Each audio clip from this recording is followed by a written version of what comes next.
আসসালামু আলাইকুম, welcome to cook with Arpa. Cook with অর্পার আজকের আয়োজনে আপনাদের জন্য থাকছে বেবি সুইট মিষ্টি রেসিপি। যে কোনো ডেজার্ট ডেকোরেশনে, স্পেশালি জর্দা রাইস যেন এই মিষ্টি ছাড়া চলেই না। কি ঠিক বলছি তো? আর কিভাবে এই বেবি সুইটটা পারফেক্টলি বানানো যায় সেই রেসিপিটাই আপনাদের সাথে শেয়ার করব। গুঁড়া দুধ দিয়ে খুব সহজেই কিন্তু এই বেবি সুইট মিষ্টিটি তৈরি করে নেওয়া যায়। আর একদম রসের টইটুম্বুর নরম মিষ্টিটি কীভাবে আপনারা খুব সহজেই বাসায় তৈরি করে নেবেন, চলুন দেখে নেওয়া যাক। বেবি সুইট মিষ্টি তৈরি করার জন্য প্রথমে এখানে একটা মিক্সিং বোলে নিয়ে নিচ্ছি হাফ কাপ গুঁড়া দুধ। আপনারা চাইলে পরিমাণটা বাড়িয়ে নিতে পারেন। দিয়ে দিচ্ছি হাফ টেবিল চামচ সুজি, হাফ টেবিল চামচ ময়দা, দিয়ে দিচ্ছি হাফ চা চামচ বেকিং পাউডার। এখন শুকনো উপকরণগুলো সব ভালোভাবে মিশিয়ে নিচ্ছি। শুকনো উপকরণগুলো যখন সব একসাথে ভালোভাবে মেশানো হয়ে গিয়েছে, তখন আমি এখানে দিয়ে দিচ্ছি 1 চা চামচ গাওয়া ঘি। এখন আমি সব কিছু ঘষে ঘষে ভালোভাবে মিশিয়ে নিচ্ছি। এটা কিন্তু ইম্পর্টেন্ট, খুব ভালোভাবে ঘষে ঘষে মিশিয়ে নিতে হবে, তবেই আপনার মিষ্টিটা পারফেক্ট হবে। বেশ সময় নিয়ে ভালোভাবে এটাকে মিশিয়ে নিতে হবে। আমার মিশিয়ে নেওয়া হয়ে গিয়েছে। এখন আমি এখানে লিকুইড মিল্ক দিয়ে একটা ডো তৈরি করে নেব। অনেক সফট একটা ডো তৈরি করতে হবে। আর আপনারা চাইলে লিকুইড মিল্কের পরিবর্তে ডিম দিয়েও ব্যাটারটা তৈরি করতে পারবেন। ডিম দিয়ে তৈরি করলে সেক্ষেত্রে ডিমটা অন্তত পক্ষে 1 ঘন্টা আগে ফ্রিজ থেকে বের করে রাখতে হবে। এই যে দেখতে পাচ্ছেন, আমি এখানে একটা খুবই সফট একটা ডো তৈরি করে নিতে হবে। খুব ভালোভাবে এটাকে মিশিয়ে নিতে হবে যেন ভিতরে কোনো লাম্পস না থাকে।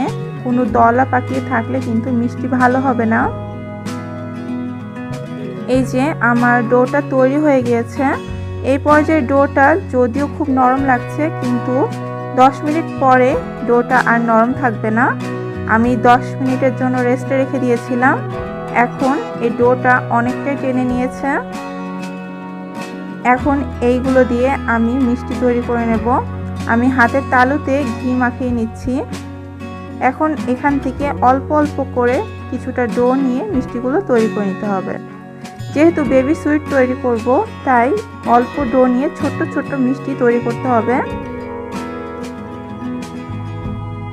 আর খেয়াল রাখতে হবে মিষ্টিগুলো যেন একদম স্মুথলি হয়, যেন কোনো ক্র্যাক মিষ্টির গায়ে না থাকে, তাহলে কিন্তু মিষ্টিগুলো যখন ভাজা হবে তখন আরও বেশি ভেঙে যাবে।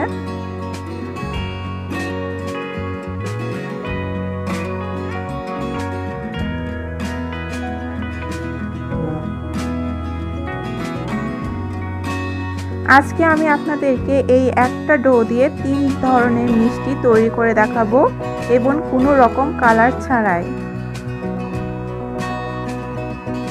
আমি এক এক করে সবগুলো মিষ্টি তৈরি করে নেব। এই তো দেখুন, আমার মাত্র হাফ কাপ গুঁড়া দুধে কতগুলো মিষ্টি তৈরি হয়ে গিয়েছে। এখন আমি এগুলোকে তেলে ভেজে নেব।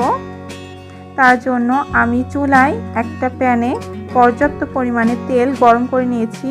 খুব বেশি গরম করা যাবে না, তাহলে কিন্তু মিষ্টিগুলো তেলে দেওয়ার সাথে সাথেই পোড়া লেগে যাবে।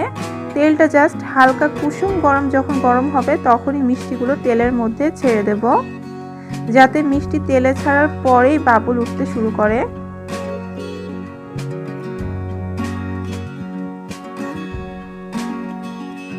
এই যে দেখতে পাচ্ছেন, আমার মিষ্টিগুলো কিন্তু তেলে ছাড়া হয়ে গিয়েছে। আর তেলে ছাড়ার পরেই কিন্তু বাবল ওঠা শুরু হয়েছে। এই পর্যায়ে মিষ্টিগুলোকে খুব বেশি নাড়ানাড়ি করার দরকার নেই।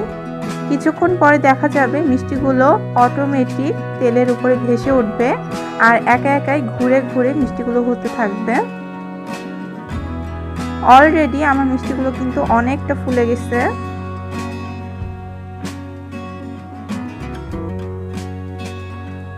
এখন একটু নেড়ে চেড়ে উল্টে পাল্টে মিষ্টিগুলোকে ভেজে নেব। যেহেতু আমি বলেছি 3 ধরনের মিষ্টি তৈরি করব, তাই এই পর্যায়ে আমি কয়েকটা মিষ্টি তুলে নিচ্ছি।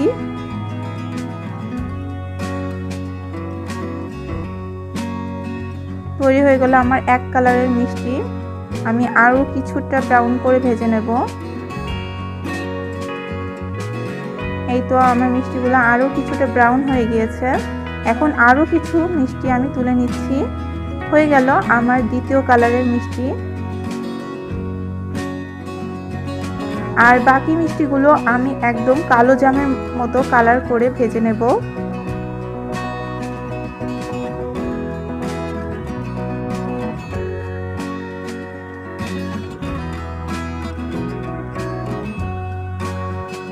এইভাবে খুব সহজে কোনো রকম কালার ছাড়াই মিষ্টিগুলো তৈরি করে নিতে পারবেন।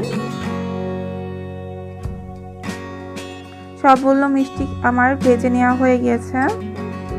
এই যে দেখতে পাচ্ছেন, আর আমার মিষ্টিগুলোর কালার কতটা সুন্দর এসেছে। এখন শিরা তৈরির পালা। আমি চুলায় আবারও একটা প্যান বসিয়ে তাতে দিয়ে দিচ্ছি 1.25 কাপ পানি এবং 1.25 কাপ চিনি। চিনি এবং পানির পরিমাণটা আমি সমান রেখেছি। এখন জাল করে চিনিটাকে পানির সাথে মিশিয়ে নিতে হবে এবং একটা বলক আসা পর্যন্ত অপেক্ষা করতে হবে। আমি 2টা এলাচ দিয়ে দিয়েছি ফ্লেভারের জন্য। যখন শিরায় একটা বলক চলে এসেছে, তখন আমি মিষ্টিগুলো শিরার মধ্যে ঢেলে দিচ্ছি। আর এই শিরার মধ্যে ঢাকা দিয়েই মিষ্টিগুলোকে 5-7 মিনিট জাল করে নেব। এতে করে মিষ্টিটা পুরোপুরি শিরাটাকে সোক করে নেবে। আমি একটু নেড়ে চেড়ে ঢেকে দিচ্ছি এবং অপেক্ষা করছি 5-7 মিনিটের জন্য।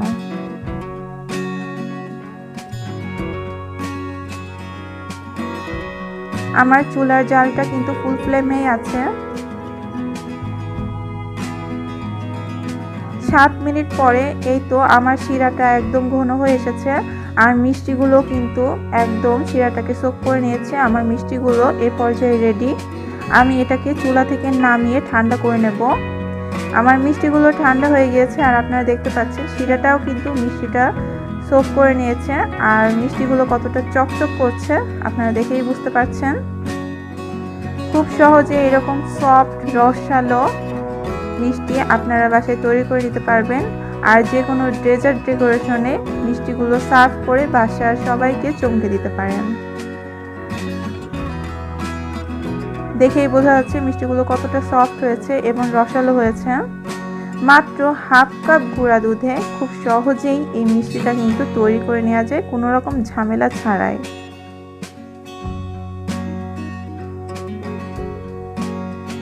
আমি জর্দা রাইসগুলো এই মিষ্টিটা দিয়ে সার্ভ করে নিচ্ছি। ইনশাআল্লাহ আগামী পর্বে আপনাদের জন্য এই জর্দা রাইসের রেসিপিটি শেয়ার করব।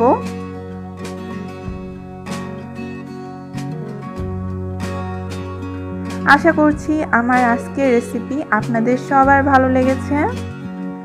অবশ্যই আপনারা বাসায় ট্রাই করে দেখবেন আর আপনাদের প্রয়োজনীয় মতামতগুলো আমাকে কমেন্টে জানাতে পারেন।